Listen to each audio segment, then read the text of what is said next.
It's a weekday, there's a live mic and a running video camera, which means it's time for the nation to kick back, settle in, and watch Joseph R. Biden suffer an attack of explosive, spicy, sphinctered, full-bore, undercooked Chipotle caliber mouth diarrhea, nonchalantly dismissing the idea of basic border security while calling one of our oldest allies, Japan, not to mention his bank account's oldest ally, Communist China, as, and I quote, xenophobic. And folks, lest you believe this was a mere slip of the teleprompter, Slow-Mo Joe's been laying down this line longer than his son's been snorting them. And by the way, China's got more. I always say to my colleagues when I meet other world leaders, I say, would you trade places with China? Would you trade places with their problems? They've got a population that is more people in retirement than working. They're not importing any. They're not bringing. They're xenophobic. Nobody else coming in. Well, I spent a lot of time with President Abe as vice president, and guess what? It's called Abe economics. They're talking about it.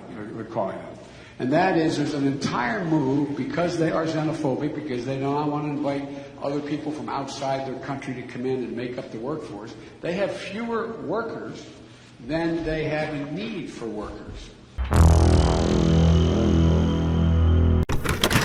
God, if only the border wall were a velvet rope and South Texas were the statuary hall. If xenophobia means fear of the other, let's see the average Biden voter, the ones above ground anyway, alike their overpriced San Francisco high-rise apartments, wade into the middle of, say, a MAGA rally, and then regale us all with how comfortable they are with the other. Look, it's Asia, folks, where they hold a look-alike contest and everybody wins. Of course they're xenophobic. Have you seen what they did to Ellen Ripley? And before you suggest this is a problem we can simply flush out an airlock, let me remind you, that movie's coming up on 6 sequels, but you will beg for a Xeno with a retractable mouth muff by the time you read what the current influx of Southwestern immigrants actually believe in some cases. Much has been made of the cornucopia of disparate nationalities and ethnicities being apprehended, or rather not apprehended, at our southern border these days.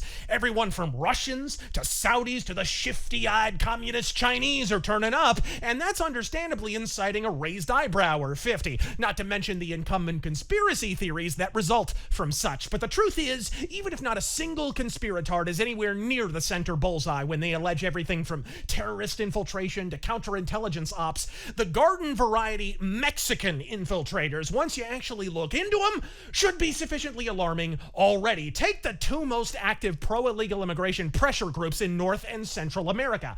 Unidos, until recently named the National Council of La Raza, or the Latino race, and Mecha, not to be confused with a bitchin' genre of Japanese anime. Look, one of the reasons I think Alex Jones should be hurled like a round, sweaty discus into the center of the sun isn't so much that I dislike him at all. I find him frankly hilarious. The man is a meme with moobs. It's more so that his red-faced, flop-sweat-soaked sideshow catapults his audience so deeply into the lowest chambers of paranoid inferno that it almost deliberately distracts from the explicitly stated reality of conventional immigration. Why rig up a Bilderberg flowchart to track every aberrant tentacle of the globalist hegemony when organizations like Mecha and La Raza are straight up telling you the quiet part out loud? Mecha's El Plan de Aztlán should have you pinching enough poo bricks for the both of us without even considering the possibility that the Trilateral Commission and Illuminati are using illegals to host gray alien orgies aboard black helicopters.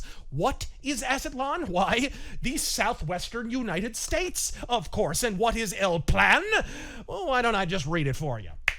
Aztlán belongs to those who plant the seeds, water the fields, and gather the crops, not to foreign Europeans.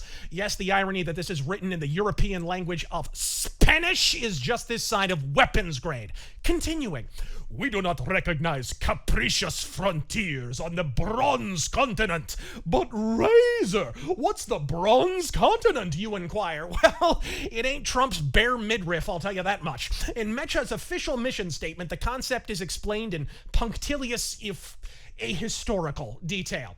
With our hearts in our hands and our hands in the soil, we declare the independence of the mestizo nation. We are a bronze people, or a bronze culture, before the world, before all of North America, before all our brothers in the bronze continent. We are a nation. We are a union of free pueblos. We are Aztlán. If that's sounding more racist than a list of my favorite jokes, congrats on having an unobstructed auditory canal. In case Mecha's flag, which is one swastika shy of the funny mustache man party, didn't trip your ethnic cleansing alarm, the organization's own slogan should have German subtitles. No, not the new slogan they haphazardly altered in 2019 ahead of Biden being endorsed by them. I'm talking the original iteration, and I quote, "Por la raza todo, fuera de la raza nada." And I quote in English, "For our race, everything. For those outside our race, nothing." Woo! Who knew food was only the second spiciest thing in Mexico? It's opposition to this agenda that Biden is currently referring to as xenophobia. Folks, why Biden specifically? Well, for one, he seemed awfully chummy with the former chairperson of the UCLA chapter of Mecha when he was wined and dined at the Obama White House several years ago. What was that fella's name again? Pepe, Eddie Guerrero, Rey Mysterio. Oh, that's right! Antonio Villaraigosa, the 41st mayor of the city of Los Angeles. See, these are the things you miss while boomer cons are crowing about AOC pretend crying in a parking lot. America went from melting pot to septic tank some time ago, and the list of causes is longer than Shaq's inseam. But if you don't think our border being violated more than a Disney actress playing Twister with Dan Schneider has a part to play, you are blind enough to work for Boeing. Does that mean we turn into China and Japan and devote our every waking hour to cursing the godless round eyes while our national birth rate looks like a WWE rating? Not necessarily. But back in the bygone days of America having an actual civilization, we would occasionally put a pause on immigration to allow Italians time to learn how to shave, and for the French to discover the concept of soap and running water. This common sense step, which every president prior to the aptly named Johnson understood and embraced as a necessity,